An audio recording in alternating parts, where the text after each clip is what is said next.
Shalom saudara-saudaraku yang terkasih dalam Tuhan Yesus Kristus. Pada video kali ini saya ingin membagikan tentang 1 Korintus 13 ayat 1 sampai 13. Nah, pasal ini Paulus menulis berbicara tentang kasih. Nah, buat saudara-saudara yang mungkin merasa kesulitan mengerti tentang kasih ini, saya mau membagikannya dengan cara yang mudah saja. Jadi begini saudara, kenapa Paulus menulis 1 Korintus 13 itu tentang kasih? Karena kalau kita baca, kita kembali ke 1 Korintus 12. Nah, di situ di pasal 12-nya kita bisa membaca pada ayat akhirnya. Gini saudara ya. Jadi berusahalah untuk memperoleh karunia paling utama, dan aku menunjukkan kepadamu jalan yang lebih utama lagi. Nah, itu maksudnya ditulis 1 Korintus 13. Karena di 12-nya di akhirnya tulisannya seperti ini. Jadi Paulus pada pasal 12 dia menyuruh kita untuk berusaha mendapatkan karunia-karunia yang paling utama. Karunia paling utama Anda bisa baca sendiri di 1 Korintus 12 itu. Itu 9 karunia utama. Walaupun nanti ada karunia-karunia yang lain juga, tapi karunia yang utama itu ada 9. Karunia hikmat, pengetahuan, iman, menyembuhkan, mujizat, begitu, bernubuat, membedakan roh, menafsirkan bahasa roh, dan berbahasa roh. Begitu saudara. Jadi di 1 Korintus 13 ini Paulus menuliskan tentang kasih, dan di ayat akhir pasal 12 ini sudah jelas saudara ya. Paulus menulis, dan aku akan menunjukkan kepadamu jalan yang lebih utama lagi. Jadi paling gampangnya begini, setelah kita menerima karunia-karunia untuk melayani jiwa-jiwa di mana saja ya, di gereja, bisa di luar di gereja, karunia-karunia itu kita dapatkan. Tapi setelah kita dapat karunia, Paulus menuliskan, aku akan menunjukkan jalan yang lebih utama lagi. Apa itu? Kasih. Nah, jadi 1 Korintus 13 ini, surat ini diperuntukkan bukan untuk orang di luar Kristen, saudara. 1 Korintus 13 tentang kasih ini, Paulus menulis untuk kita yang sudah menerima Tuhan Yesus, sudah menerima kasih Allah. Nah, jadi wajib kita memiliki kasih. Itu maksudnya Paulus. Jadi makanya Paulus bilang kejarlah kasih itu. Nah, makanya dibilang di pasal 13, iman tinggal, orang Kristen itu tinggal 3, iman, pengharapan, dan kasih. Dan yang paling besar diantaranya yaitu kasih. Tetap kita harus punya iman, gak bisa gak ada iman, gak mungkin orang punya kasih. Begitu saudara. Jadi kenapa kasih itu paling besar? Karena Allah kita adalah kasih. Karena kasih, Allah memiliki kasih, itulah kita jadi memiliki iman. Makanya ada ayat, iman itu pemberian Allah. Nah, kasih itu yang paling besar. Kenapa? Karena kita jatuh bangun di dalam kasih, saudara. Begitu saudara. Jadi Anda bisa mengerti, bisa baca sendiri di situ toh, di ayat-ayat itu. 1 Korintus 13 ayat 1 Korintus 13 ayat 4 sampai 7. Nah, ayat 4 sampai 7 itu berbicara tentang kasih itu sabar, kasih itu murah hati. Nah, jadi kita kalau tidak sabar berarti kita jatuh di dalam kasih. Nah, kita bangkit lagi. Tapi kasih itu bukan hanya sabar. Kalau hanya sabar, orang di luar Kristen banyak yang sabar. Karena sabar itu relatif, saudara. Sabarnya dalam bagaimana sabarnya itu. Begitu saudara ya. Nah, makanya ditulis lagi di sini, kasih itu murah hati. Jadi kalau kita tidak murah hati, nah kita berdosa di dalam kasihnya Allah. Begitu, bukan berdosa di dalam hukum Taurat lagi, itu maksudnya saudara. Jadi makanya kita di perjanjian baru ini orang Kristen, kita melaksanakan hukum kasih. Begitu saudara. Allah memberi kasihnya kepada kita di dalam Tuhan Yesus Kristus. Karena begitu besar kasih Allah akan dunia ini yang memberikan kasih Allah itu di dalam Kristus, tidak bisa di luar Kristus. Jadi orang di luar Kristus tidak mungkin tidak punya kasih, sudah tidak mungkin punya kasih.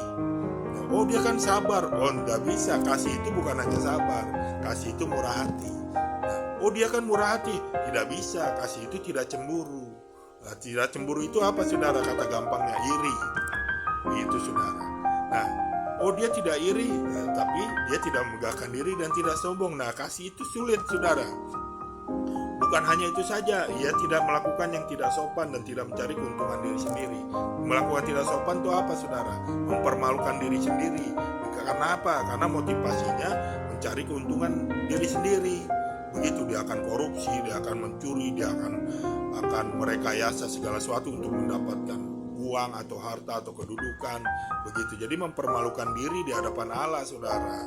Begitu. Jadi bukan hanya itu saja, ia tidak pemarah. Tidak pemarah itu maksud kita boleh marah, tapi pemarah itu beda. Pemarah itu dia tukang marah. Begitu saudara, karena amarah itu tidak mengerjakan kebenaran saudara. Orang bisa memutuskan yang salah, orang bisa membuat program yang salah. Kenapa? Karena hatinya marah. Begitu saudara. Nah, dan tidak menyimpan kesalahan orang lain. Saudara, dia tidak menyimpan kesalahan. Makanya sulit kasih itu. Belum lagi ia tidak bersuka cita karena ketidakadilan. Dia harus adil. Kalau tidak adil itu bukan kasih. Nah, dia bersuka cita karena kebenaran. Jadi setiap ada kebenaran dia bersuka cita, bukannya tidak suka. Begitu saudara. Nah, itulah yang dibilang kasih. Belum lagi ditambahkan lagi, ia menutupi segala sesuatu, percaya segala sesuatu, mengharapkan segala sesuatu, sabar menanggung segala sesuatu. Makanya gereja mula-mula tuh habis-habisan saudara. Dibunuh, dianiaya, dirampas, disuruh menyangkal, dibakar. Dia sabar, bahkan dia bisa menyanyikan lagu himnenya Tuhan untuk Tuhan di saat dia dibakar, di saat dia. Anda bisa baca sendiri sejarah gereja mula-mula. Nah, jadi maksudnya itu saudara, kenapa Paulus menulis tentang kasih ini? Karena kasih ini adalah karakternya Allah, karakternya Kristus yang menjadi manusia. Firman yang menjadi manusia itu karakternya dia juga. Begitu. Itu yang harus kita miliki. Makanya kenapa kita jatuh bangun di situ. Makanya kenapa Paulus menulis kasih itu lebih besar. Begitu saudara. Tapi kita diselamatkan karena iman. Karena iman itu pemberian Allah. Tapi setelah kita memiliki iman, Allah, Tuhan Yesus menyuruh kita untuk memiliki kasih. Melalui siapa? Melalui Paulus ditulis. Karena Paulus menulis bukan kemauan dia, itu kemauan Roh Kudus, inspirasi Roh Kudus. Begitu sudah. Jadi supaya kita mengerti bahwa bicara tentang kasih ini yang di 1 Korintus 13 ini untuk kita. Jadi kalau kita sudah punya karunia pelayanan, kalau kita nggak sabar, berarti kita berdosa di dalam kasih. Kita harus minta ampun, berusaha lagi. Kalau kita tidak murah hati, kita pelit, gitu. Kita melayani hebat, tapi kita pelit di luar. Di orang yang membutuhkan kita pelit, padahal kita bisa. Nah, itu juga bukan kasih. Itu jadi kemurahan hati. Begitu saudara. Tapi banyak tuh orang kaya di Eropa buang-buang uang. Berarti dia punya kasih dong. Tidak bisa. Kasih itu gak boleh satu. Gak boleh hanya murah hati. Tapi apa? Bersuka cita karena kebenaran. Dia harus hidup benar di dalam firman, dalam iman. Imannya harus benar. Dia harus hidup suci, hidup kudus. Kalau enggak itu bukan kasih. Itu hanya tuntutan hati nurani. Begitu saudara. Jadi kita ini bukan tuntutan hati nurani, tetapi kita ini karena kasih karunia Allah. Tapi hati nurani kita tetap dimurnikan. Begitu saudara. Jadi supaya saudara yang merasa kesulitan tahu bahwa surat 1 Korintus 13 ini untuk kita, orang percaya harus memiliki itu. Sekalipun kita udah percaya Tuhan Yesus, kita udah menerima kasih Allah, tetapi Paulus bilang berusahalah, kejarlah kasih itu. Maksudnya kita harus memiliki karakternya Allah. Nah, di situ yang membuat kita jatuh bangun seumur hidup saudara. Nggak bisa hanya setengah hidup, seumur hidup. Walaupun kita sudah pelayanan ke seluruh dunia, tetap itu kasih itu seumur hidup. Kita akan jatuh bangun di situ. Makanya Paulus menulis itu saudara. Jadi begitu saudara ya, biar lebih mudahnya adalah kasih itu karakternya Allah. Jadi kita harus memiliki karakternya Allah kalau kita benar-benar percaya kepada Tuhan Yesus. Itulah iman, pengharapan, dan kasih. Dan kasih lebih besar. Tuhan Yesus memberkati. Shalom.